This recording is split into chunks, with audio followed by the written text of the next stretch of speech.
They're up. In the Grade 1 Unibet Morgiana Hurdle, it is Lossiemouth and Ricci, the stable companions, who turn in front of Indawi. And dropped in at the back is Glen Kiln. Round the bend they come for the first of 8 flights. It is Lossiemouth and Paul Townend just leading Ricci and Mark Walsh, followed by Indawi, Jack Kennedy, and a little break to Glen Kiln and Brian Hayes, who complete the field racing towards the first. It's Lossiemouth out over the first flight, followed by Ricci and Indawi, tracks closely in third, with at least 4 lengths back to Glen Kiln. Heading for the winning post the first time. The leader is Lossiemouth, the star mare's first race of the season. Leads a length of Ricci third, half a length back in Indawi, and much closer, fourth of the 4 is Glen Kiln.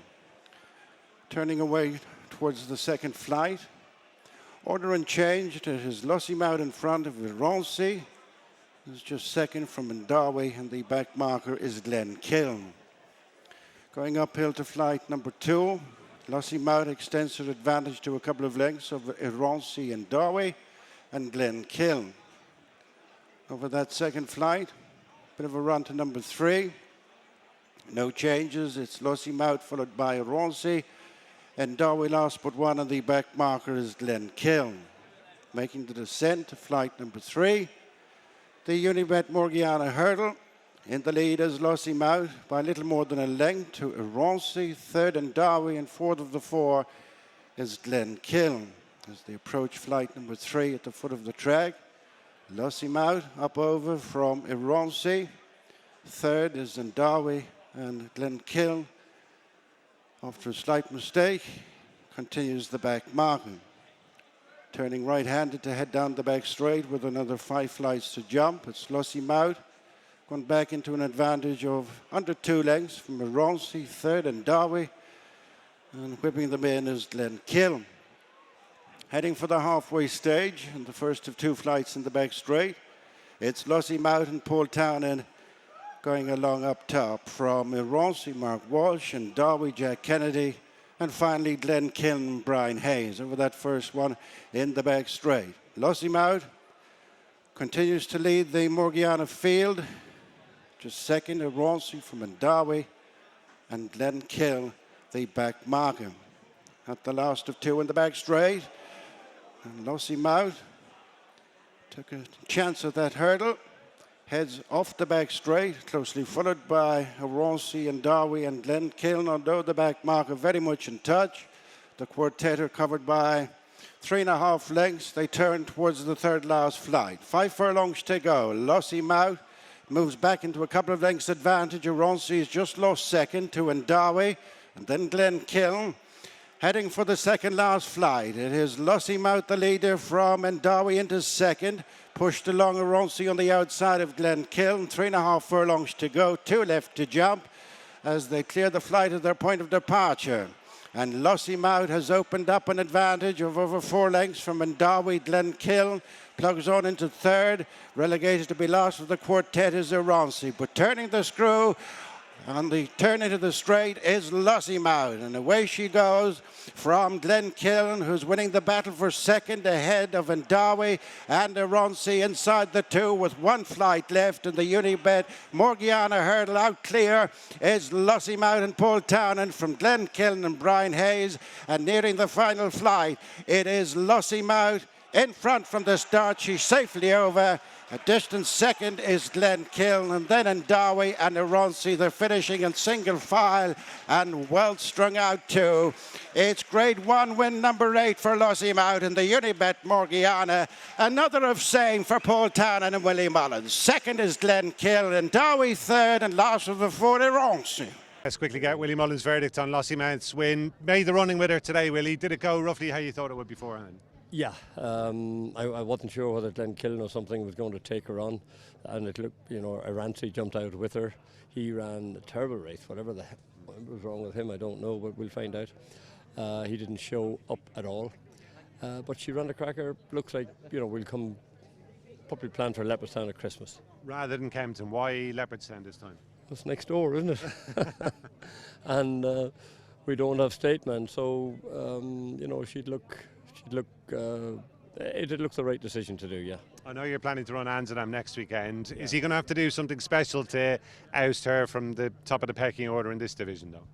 In your horse? In my horse, I was wondering, yeah, because, you know, next weekend looks very good. Constitution Hill, the new line, Golden Ace, I hear, is going to run there. And Amsterdam is going to be a tip-top race. Looking forward to that. I think so. I mean, she looks the top of the pecking order there now, and she'll stay at home probably for 2 Leopardstown, and then we'll decide near the time which way we go when she travels across. Lovely. Willie, thanhanks very much. We'll let you go get your trophy. Cheers. Thank you. Cheers. We'll just walk back in with Paul Townend after Lossiemouth's win. Paul, did it go pretty much how you thought it would before? Yeah, I thought it was just keep it simple. She was entitled to do what she done. We'll learn a whole lot more about her, probably not. But no, it's good to get her back on track and see where we go from here. Thoughts on jumping? She just seemed a bit long at one down the back, was she? Yeah, the last down the back was probably my fault. You know, she was taking it in a little bit in front, and it was kind of, you know, go on then if you want, and she took a chance at it. But, you know, she came for me, and the good ones are meant to come for you. In a more competitive race, you'd be attacking that stride and she's used to taking them on that stride, you know. And obviously, you rode her from the front today. You've held her up in small fields before. Is there a kind of a formula you think suits best? She's simple. You know, she's very simple. It looked the obvious thing to do today. Was she stays and she was the best in the race, so we've just done that. But yeah, you can go back to riding her the other way probably as well. But it was good to get a feel off her in front as well. And just final question: in your heart of hearts, do you feel she's better at 2.5, or is she equally effective at 2? I don't think we learned that today, to be honest, because it wasn't competitive enough up there. But look, she's a very, very good filly, and you know, we'll know a lot more in a week's time, I think. Yeah. Well, thanks a lot. Yeah, Cheers. thanks. Watch live racing now on racingtv.com. No problems whatsoever for the long odds on favourite Lossiemouth, who's back with another win here in this Unibet Morgiana Hurdle, the 5-1 on shot, making just about all the running under Paul Townend.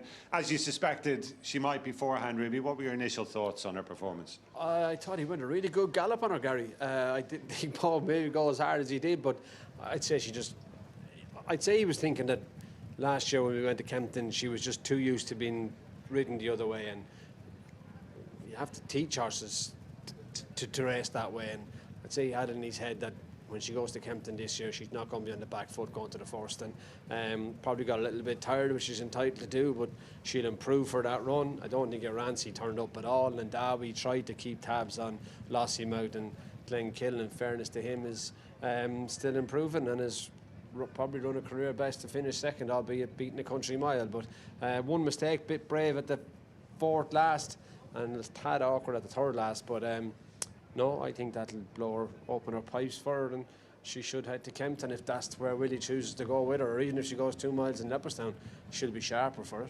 If she did go to Kempton, do you think they'll ride her positively like they have done today and maybe change it up from last year? I don't necessarily think she has to make the running. No, I don't mean that, but you know what I mean. Last year she dropped in last at the 4. She did, but it wasn't even the dropping in last part. It was the fact that when they jumped off and went, she just looked flat out from the word go. So you'd imagine, having opened her pipes a little bit at that trip, she'll be a bit sharper for it, and wherever Paul lines her up, at least she'll travel there. She won't be behind the bridle. So there we have it. She's done pretty much everything that was expected of her today. As Ruby said, just a slightly anxious moment at one down the back where she was a bit long. Glen Kiln, the Hatton's Grace Hurdle was spoken about as a target for him, Ruby, before Connections decided to come here. I wonder, will they still let him take his chance at Ferrias? Wouldn't be surprised if they do, Gary. And he's entitled to. He's an improving horse, and look, he's gone and beaten a Grade 1 novice and a Galway Hurdle winner quite comprehensively. Albeit he's no match for the winner, he's still run a really solid race, and if they believe that 2.5 will suit him, why wouldn't you?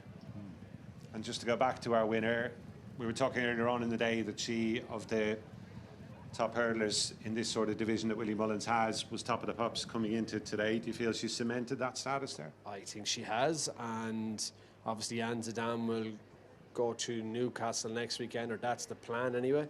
He'll go there, and Rancy's been a little disappointing. Kopek has gone jumping fences. I think Salvatore Mundi does too, so Amsterdam has to stick his hand up. But Gary, I wouldn't just read into it that this means that she's champion hurdle, will be champion hurdle. She Willie Mullins and Paul Townend will have to think whether she'll win the champion hurdle or not, depending on what happens in the rest of the season before she goes there.